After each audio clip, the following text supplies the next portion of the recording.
So why exactly was Romulan ale outlawed in the Federation? You'll find out right after this. Hey everybody, I am Taylor from Beard vs. Geek, where I show you it is okay to be a man and a geek at the same time. Today we are back with the Enterprise and Star Trek. And we are ignoring what is currently going on with Star Trek, and we're talking about a classic that is Romulan ale. Romulan ale is one of the most better known beverages in the Star Trek universe, partly because it was outlawed between 2280s and the 2370s, give or take. For about 100 years, this beverage was outlawed in the United Federation of Planets. However, that did not stop a lot of Starfleet officers from trying it at least once. And actually it was used at a lot of higher up dignitary functions. Diplomats, presidents, admirals, captains, a lot of people took part of Romulan ale during the 100 years or so that it was illegal in the United Federation of Planets. While filming The Wrath of Khan, it was explained to DeForest Kelley and William Shatner that when they were drinking Andorian ale, one drink would get you drunk. One little glass, one little serving, and you're completely wasted. That is some powerful freaking stuff. Especially since the most potent stuff I drink, Sailor Jerry, that at least takes a couple of drinks in order to get me in a good mood. And that's 98 proof. Its potency is one of the reasons why Romulan ale is illegal in the Federation during this 100-year time period. One, it was just not safe to drink by a lot of people. In fact, it could even get Klingons drunk. Granted, they had to drink a little bit more of it than humans, but still, Worf himself had a massive hangover after an illegal drink of Romulan ale was served at a wedding. The punishment for serving this ale is not clearly defined.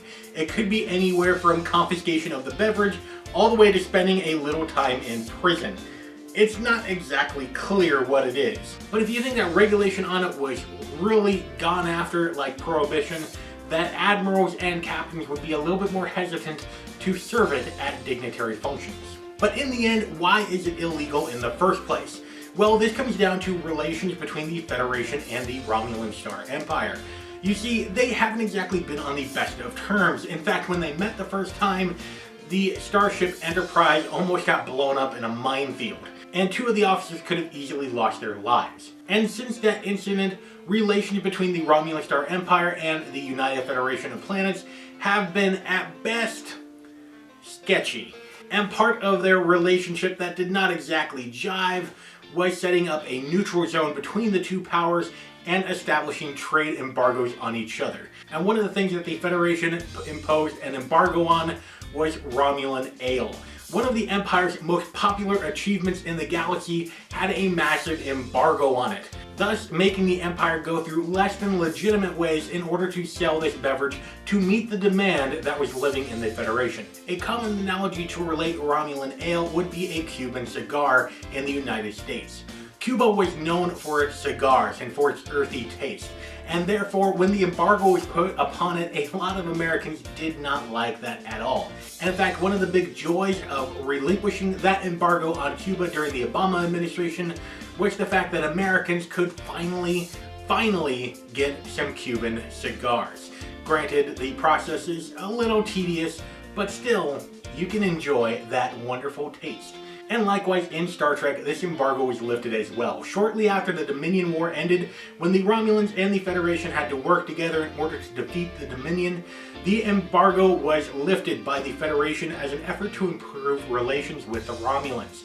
I'm sure this was to the delight of alcoholics all across the Federation. Let me know what Star Trek topic you would like to have me talk about in the comment section down below, and go ahead and subscribe if this is your first time here for more manliness and geekiness. You can click right here for some more Star Trek, or right here for some awesome manliness and geekiness. Because after all, if the women don't find you manly, they should at least find you geeky. And until next time, beard on, bro.